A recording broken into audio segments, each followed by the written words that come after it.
What's up, y'all? This is Apostle Corey Butler, Senior Pastor of Jesus is the Way Christian Center, at it again with Leadership Lessons, man, Part 3. We've been talking about Moses and the Moses style of leadership and the process of leadership. Last time we ended off dealing with Moses's vision experience and God sharing with him what it was that he needed to do. But do you know there was some time in between him moving from shepherd to savior? It was some time in him moving from shepherd to savior. Well, what do you mean, Pastor? I'm saying this. Number one, Moses was already on the backside of the mountain, so we know he had to take the sheep back at least. And I left you with this concept in Luke that what man goeth to war without first counting the cost. Counting the cost. Moses had to possibly think about, man, I'm getting ready to go back into a situation that I don't believe I'm fully delivered from. I have to go back and face some fears and some people that have did me bogus, man. And I got to go back and face some of these cats. How am I going to do this? Am I going to be okay? One of the things that this exposes now, the text lends itself to this, is the emotional stability of a leader.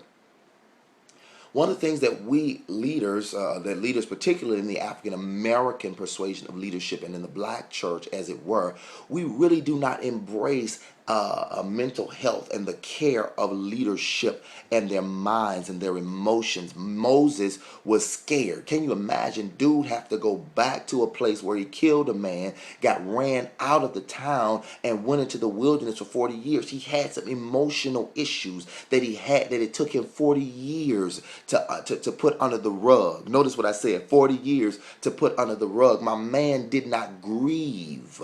He did not grieve what he went through. He did not grieve and take a process to deal with and grieve and really deal with and look at face to face what he had done, how it made him feel, and work through those feelings so that he could be okay mentally, forgiving himself, but all the while also being able to handle the emotions that came with what he did. And let me pause right here and parenthetically insert something that we as leaders don't oftentimes take the opportunity to grieve or to go through some things. Powerful book that everybody ought to read.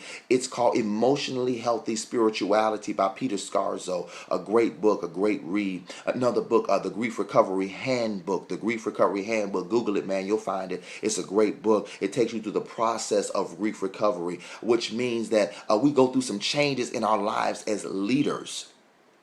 And these changes may be from small changes to very drastic changes.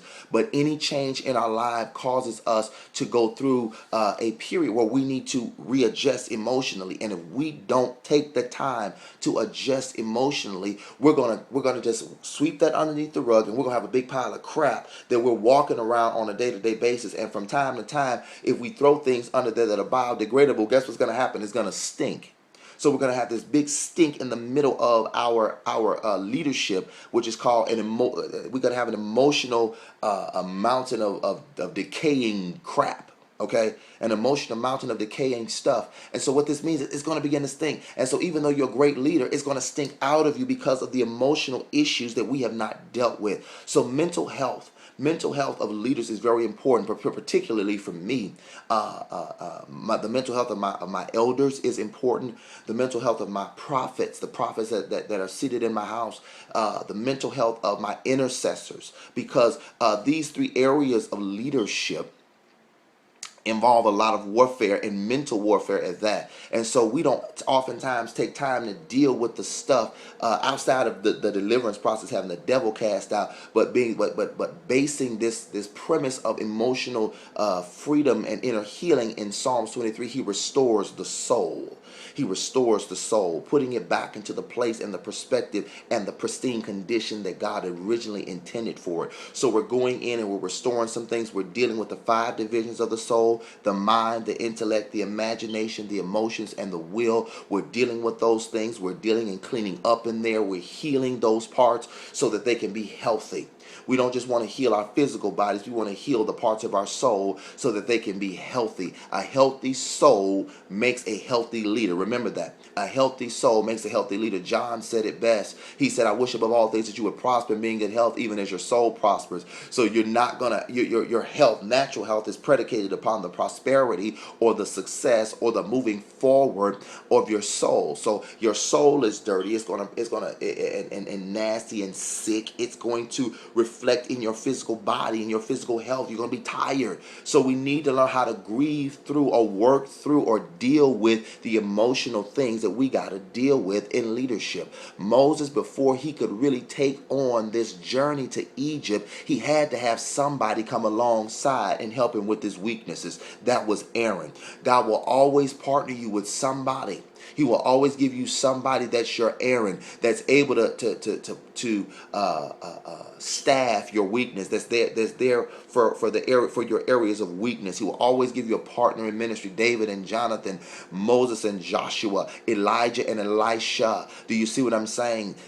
Eli and Samuel. He always gives these individuals so that they will be able to partner and strengthen you in the areas of your weakness. But I want to digress back to the emotional aspect. Can you imagine Moses' journey from Midian and to the wilderness, and from the wilderness all the way back to Egypt? Can you imagine the thoughts that were going through my man's head as to, this is what I've done, this is what I had to be, this is what I was. Man, it's coming back on me now. Leaders, future leaders, developing leaders, as you begin to move forward in whatever it is that God has called you to do, the enemy is always going to bring back your past. He's going to regurgitate your past to you, because your past is the one thing that we cannot go back and deal with. The past is the one thing that we cannot go back and deal with, because it's over. And so watch this. We have to deal with our past from our present. I did this exercise with some people in my mentoring group. I shared with them a very simple process. I said, when we go through life, we have on a lot of baggage. And this baggage we carry from our past. When we carry baggage from our past, it becomes a present issue.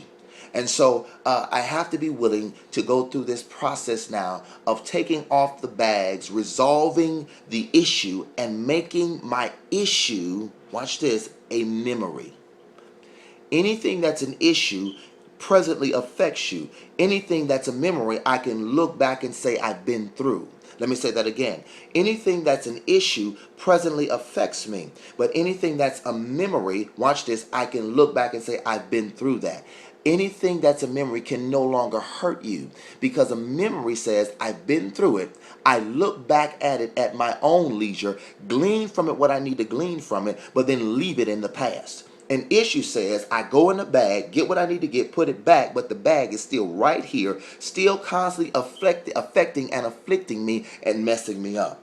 And so I took them through this process. I'll use me for example. I say, okay, I have this issue right here. I have this issue right here, and I have this issue. I got a daddy issue. I got an issue where I saw my daddy do some things to my mama, and so I got that issue. And so that issue has sprung up another issue. So I have all these issues, and I'm wearing them on me now. And here goes, I'm going through, and I realize, man, I got this issue, man. I saw my daddy do some stuff and say some stuff to my mama, but and that affects how protective I am of my mother, which that protection of my mother affects how I am toward women. You see the slippery slope here. You see the downward spiral. One issue affects the entirety of your human experience. One issue affects the entirety of how you interact and how you conduct life. And so now when I take off this one issue, yeah, Pops, you did some things that I'm not proud of. I saw some stuff that I'm not proud of, and it really hurt me to the core, and I'm dealing with these issues now. Man, I forgive you for what you did, and I ask God to begin to clean my sight. Watch this. I never forget what I saw. I never forget what I saw, but I utilize what I saw and as a diving board to where I'm going. That means that I take my pain and I give it to Jesus, and I say, God, you heal this pain. I can't change the experience. I can't change the experience, but I can allow God to heal the pain. Then two, I gotta forgive the people so that I can separate them from the problem. Forgiveness is the divorcing of the pain from the problem and the experience and the people. So now, here I am. I'm taking off these issues and I'm moving these issues to memory status and not issue status. Memory status says they're in my past, they can no longer hurt me. Issue status says that they can. So as Moses moved them from issues to memories in the 10 plagues that he went through with them, it took him to a place where he became a true leader, because he became not only spiritually ready, but he became emotionally ready.